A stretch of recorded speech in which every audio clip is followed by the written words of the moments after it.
Welcome to day 4 of the detox challenge. So I am very excited to talk about coffee today, especially after a weekend. A case of the Mondays have been setting in today.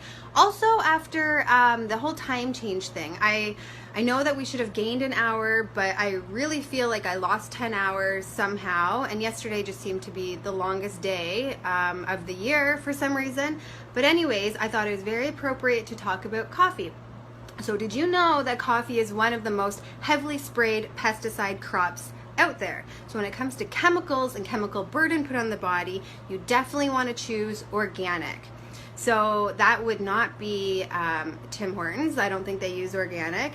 Starbucks, you know, it's a lot more expensive to use these organic types of coffee beans, so they just do not use it from a cost saving perspective. So if you are a coffee drinker, it's really important you buy your own and you make your own. It's actually interesting because we use coffee mainly in the clinic for enemas. So we put the coffee in rectally. And one of the best things that coffee does for our system is helps with opening up the gallbladder duct. So it helps with gallstones, help with fat metabolism, helps with the best thing to help with liver detoxing. So this may be the only clinic where you can get coffee orally and through the rectum, which is I think personally that going through the other way is the most important way to get it into your system. Because when we have too much coffee and caffeine, we can get more anxiety, get heartburn. It throws off the flora in our gut. So when it comes to candida and yeast in the system, we want to watch how much caffeine we have. The other thing is it throws off our pH.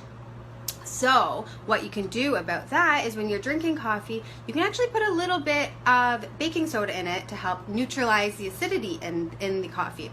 The other thing that I've started to do recently myself is add this. It's called Dandy Blend. Now that sounds absolutely disgusting to have dandelion root put into your coffee, but it is the best natural coffee alternative that I've ever tasted. I just love the taste of it, and you're supporting liver function while you're doing this. So when it comes to liver detoxing, you can actually have this part of your coffee or just add hot water to it and it's delicious. The other type of coffee alternative I like is called Caflib. And it's for people who have any kind of gluten issue, because this one does have barley and rye in it. But Caflib is delicious as well. So if you love coffee just for the taste, I would highly recommend some of these alternatives. The other problem is coffee is very addicting. So if you have 1 cup in the morning, then generally by mid-afternoon you feel like having another one, and then you have another one. And what this does is it stresses out our adrenal glands. So our adrenals are going to pump out more cortisol to help us get through the day. So you find that you have the coffee, you get the stimulant, and then you feel a little slump and you feel like you need more caffeine. So these are all signs that we need to support our adrenals. When you have more coffee as well, you're going to deal with stress differently, and you're also depleting a lot of the B vitamins that you need to support your nervous system and your mood and your energy levels. So be cautious of that. If you are a coffee drinker, make sure you're taking regular B vitamin and maybe extra magnesium.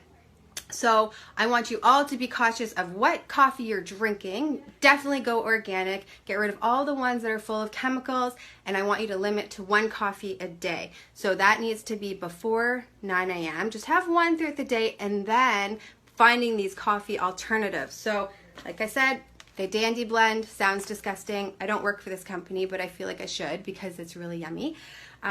This one, and then also the Caflib. Try to go for alternatives that are less acidic on the body, and it's not going to spike and slump your energy levels. So good luck on day 4. Keep this challenge going for the rest of the 21 days, and I know you'll feel a big difference.